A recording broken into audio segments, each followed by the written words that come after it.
collectif Kadhafi, c'est une enquête que j'ai commencé à mener depuis 2012. Il porte sur la guerre de l'OTAN en Libye, la guerre qui a eu lieu en 2011. Et j'essaie simplement de montrer qu'on ne peut pas comprendre cette guerre si on ne l'inscrit pas dans une perspective historique assez longue. Et donc, pour moi, la guerre 2011 trouve son explication ou ses explications dans les prises de position du colonel Kadhafi depuis son arrivée au pouvoir en 1969. Selon vous, qu'est-ce qui fait qu'on déclenche cette guerre en 2011 qui débouche sur l'assassinat finalement? Il y a eu plusieurs raisons. Dans le livre, il y a un chapitre qui s'appelle « Les raisons profondes d'une haine et d'une guerre ». Il faut comprendre qu'en Libye, il y a eu plusieurs acteurs. Donc on ne peut pas dire qu'il y avait des objectifs précis, parce qu'on a vu sur Internet, les gens parlaient de banque africaine de développement, on a parlé des satellites africains, ça n'avait rien à voir. Il faut comprendre que chaque acteur en Libye avait un agenda qui lui était propre.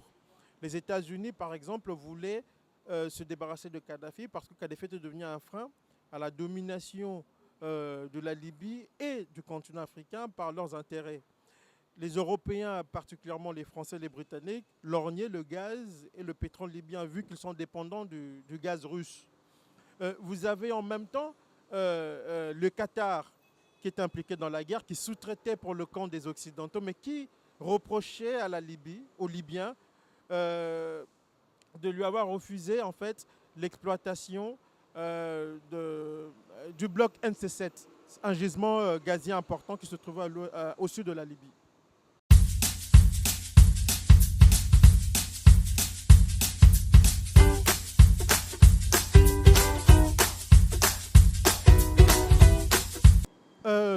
Du côté britannique, c'était très flou. Parce que les Britanniques avaient quand même des intérêts importants en Libye. Le groupe BP avait obtenu quand même des contrats très importants en Libye. Je pense que les Britanniques ont suivi en fait un mouvement impulsé par les États-Unis et dans une moindre mesure la France. La France particulièrement visait le pétrole libyen, mais Nicolas Sarkozy reprochait à Kadhafi le fait d'avoir renié les accords, les protocoles d'entente conclus avec des entreprises françaises de l'armement. Et il y a un autre fait, c'est que Sarkozy, qui s'est beaucoup rapproché du Qatar, a accepté de jouer le jeu pour le compte du Qatar aussi. C'est-à-dire qu'il y a eu trop d'intérêt en jeu. Bien entendu, la commission d'enquête britannique a parlé du rôle de la France qui voulait mettre un frein aux velléités libyennes en Afrique, qui contrariaient les intérêts occidentaux. Bien entendu, c'est vrai.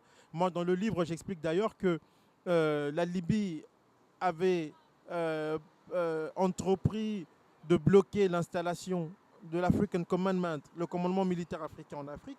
J'ai aussi expliqué qu'au-delà du fait qu'ils ont refusé de respecter les protocoles d'entente conclus avec les Français, les Libyens ont bloqué les Qataris, j'en ai parlé aussi. Et en plus, les Libyens ont fait payer aux firmes américaines des milliards de dollars destinés aux victimes de Lockerbie. C'est-à-dire qu'une fois que Kadhafi se réconcilie avec l'Occident et revient sur la scène internationale, c'est un don d'honneur qu'il va faire quand même aux puissances occidentales. Et cela va mener à la déstabilisation de la Libye.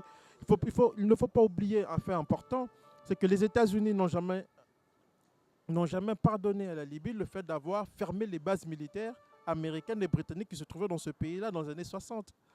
Et Kadhafi, la Libye est le premier pays à avoir nationalisé les grandes compagnies pétrolières américaines. On semble l'oublier. C'est encore grâce à la Libye qu'aujourd'hui les pays de l'OPEP ou les pays pétroliers peuvent augmenter le prix du pétrole. Parce qu'avant, ce sont les grandes compagnies pétrolières occidentales, notamment les 7 sœurs, qui imposaient le prix du pétrole.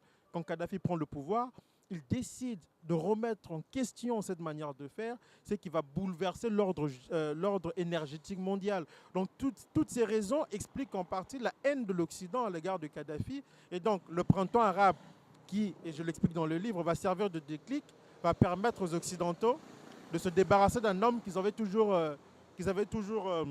voulu déstabiliser depuis très longtemps. D'où d'ailleurs le sous-titre de livre « 42 ans de guerre secrète ».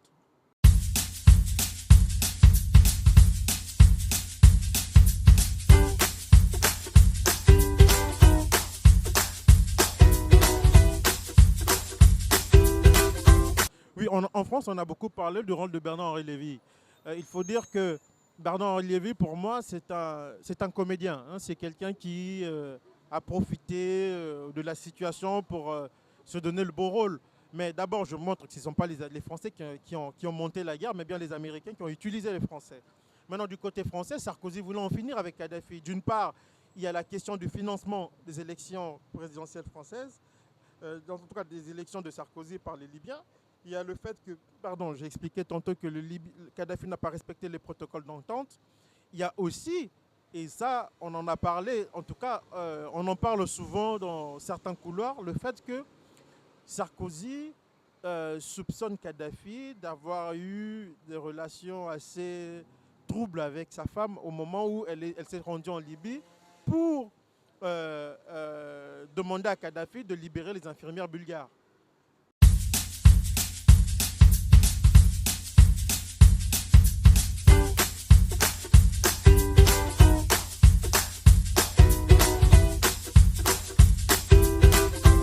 Oui, la chute de Kadhafi, effectivement. Mais Kadhafi l'a d'ailleurs dit, il l'avait prédit. Il avait très bien dit que si vous déstabilisez la Libye, c'est toute la région qui va être déstabilisée et vous aurez des migrants qui vont franchir les frontières libyennes pour se rendre en Europe.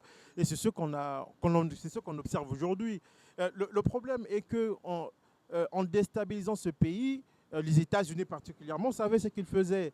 Dans le livre, je reproduis un document des services secrets canadiens qui dit clairement qu'en cas de déstabilisation, en cas en tout cas d'une implication des pays occidentaux dans la guerre, on va assister à une guerre civile, à une déstabilisation globale de la région. Et c'est ce qui se passe, c'est un document que je reproduis dans le livre. Et donc cette affaire des migrants, ce n'est pas de la faute des Libyens, c'est de la faute de ceux qui ont voulu tuer Kadhafi et déstabiliser toute la région pour atteindre des objectifs géostratégiques.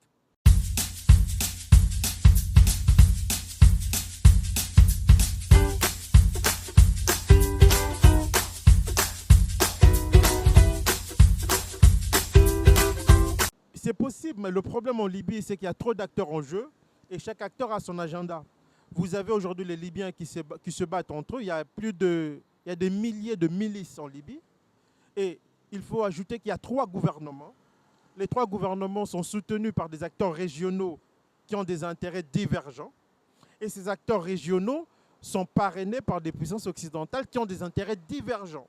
Donc on est dans une configuration très chaotique qui fait que ce sera très compliqué pour les Libyens, à moins qu'en tout cas tous les Libyens se mettent ensemble, expulsent les intérêts étrangers et discutent en tout cas de l'avenir de leur pays. Mais aussi longtemps que nous aurions des acteurs majeurs impliqués dans ce conflit, en tout cas par acteurs majeurs, j'entends les acteurs étrangers, la situation ne changera pas.